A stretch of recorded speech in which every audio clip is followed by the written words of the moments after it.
రేవంత్ సర్కార్ మరో పిడుగు వేసింది. ఈసారి మద్యం లైసెన్సు దరఖాస్తు ఫీజులపై గురిపెట్టింది. వాటి ధరలను అమాంతం పెంచేసింది. గతంలో 2 లక్షలు ఉన్న దరఖాస్తు రుసుమును ఏకంగా 1 లక్ష పెంచి 3 లక్షల రూపాయలు చేసింది. ఫిక్స్డ్ షాప్ ట్యాక్స్ ఆధారంగా లాటరీ పద్ధతిలో వైన్ షాపులను కేటాయించనున్నారు. అయితే దరఖాస్తు దాఖలులో ఎలాంటి పరిమితులు విధించలేదు. ఒక వ్యక్తి ఎన్ని దరఖాస్తులైనా చేసుకోవచ్చు.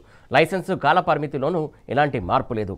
డిసెంబర్ 1, 2025 నుంచి నవంబర్ 30, 2027 వరకేనని టైం బాండ్ నిర్వహించారు.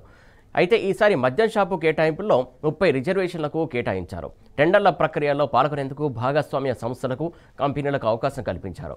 ఎంపికైన లైసెన్సుదారులు 6 స్లాబ్ల ద్వారా లైసెన్సు ఫీజు చెల్లించుకునేందుకు వీలు కల్పించారు. 2011 జనాభా లెక్కల ప్రకారం ఈసారి కూడా మద్యం దుకాణాల లైసెన్సు జారీకి సిద్ధమైంది రేవంత్ సర్కార్. తెలంగాణలో మద్యం వ్యాపారం లాభాల పంటగా భావిస్తుండటంతో ఈ వ్యాపారం వైపు చొరవ చూపేవారి సంఖ్య పెరుగుతోంది. అందుకే వాటిపైనే రేవంత్ సర్కార్ గురిపెట్టింది. ధరలను సవరించి దడ పుట్టించింది. దీనికి సంబంధించి తాజా అప్డేట్స్ మా కరెస్పాండెంట్ మహేష్ అందిస్తారు. మహేష్, చెప్పండి. సురేష్, రాష్ట్రంలో మద్యం దుకాణాల లైసెన్స్ల జారీకి ప్రభుత్వం నోటిఫికేషన్ విడుదల చేసింది. దరఖాస్తుల ఫీజు 2 లక్షల నుంచి 3 లక్షలకు పెంచుతూ నిర్ణయం తీసుకుంది. ఇప్పటికే మద్యం ధరలు పెంచడం ద్వారా భారీగా ఆదాయాన్ని గడిస్తున్న రాష్ట్ర ప్రభుత్వం ఈసారి టెండర్ ఫీజు 1 లక్ష పెంచడం పైన అటు విమర్శలు కూడా వ్యక్తమవుతున్న పరిస్థితి కనిపిస్తా ఉంది. మద్యం ద్వారానే రాష్ట్ర ఖజానా నింపుకోవాలని చూడడంపై కాంగ్రెస్ ప్రభుత్వం తీర్పై అటు ప్రజల నుంచి కూడా ఆగ్రహం వ్యక్తమవుతున్న పరిస్థితి కనిపిస్తా ఉంది.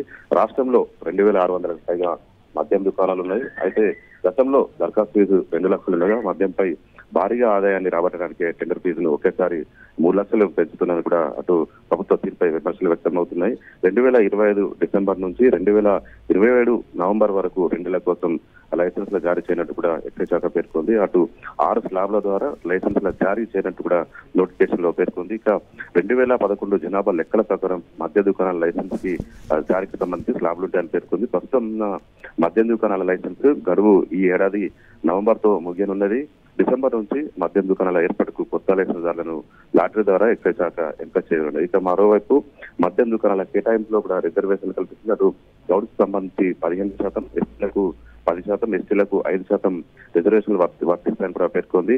గత నోటిఫికేషన్ సమయంలో తిరిగేవని దరఖాస్తు ఫీజు కింద ప్రభుత్వానికి 1350 కోట్లు, అదేవిధంగా దరఖాస్తుల లైసెన్స్ ఫీజు కింద 3500 కోట్లు పైగా ఆదాయం కూడా సమకూరింది. ఇక ఈసారి భారీగా ఆదాయం వచ్చే అవకాశం ఉందని కూడా సర్కారు భావిస్తుంది. అంతేకాకుండా ఒక దరఖాస్తుదారుడు ఒకే దుకాణానికంటే ఎక్కువ దరఖాస్తు కూడా సమర్పించేది కూడా అవకాశం కల్పించే పరిస్థితి కనిపిస్తుంది. మొత్తం 6 స్లాబ్లుగా ఈ లైసెన్స్ల ఫీజును పెంచిన పరిస్థితి కనిపిస్తుంది నిర్ణయించారు. 5,000 లోపు జనాభా ఉన్న ప్రాంతాల్లో వార్షిక ఎక్సైజ్ ఫీజు 50 లక్షలుగా, 5,000 నుండి 50,000 మధ్య జనాభా ఉన్న చోట 55 లక్షలు, అదేవిధంగా 50,000 నుంచి 1 లక్ష వరకు ఉన్న ప్రాంతాల్లో 60 లక్షలుగా, 1 లక్ష నుంచి 5 లక్షల మధ్య జనాభా ఉన్న ప్రాంతాల్లో 65 లక్షలుగా కూడా నిర్ణయించే పరిస్థితి కనిపిస్తుంది. మరోవైపు 5 లక్షల నుంచి 20 లక్షల వరకు ఉన్న జనాభా ఉంటే ఆ వార్షిక ఫీజు 85 లక్షలు. ఇక 20 లక్షల పైన జనాభా ఉన్న నగరాల్లో వార్షిక ఫీజు 1,10,00,000 కూడా ఖరారు చేసే పరిస్థితి కనిపిస్తుంది. అంతేకాకుండా గ్రామాల్లో కూడా మద్యం దుకాణాలు ఏర్పాటు కూడా రాష్ట్ర ప్రభుత్వం కసరత్తు చేస్తున్న పరిస్థితి కనిపిస్తుంది. మొత్తంగా చూస్తే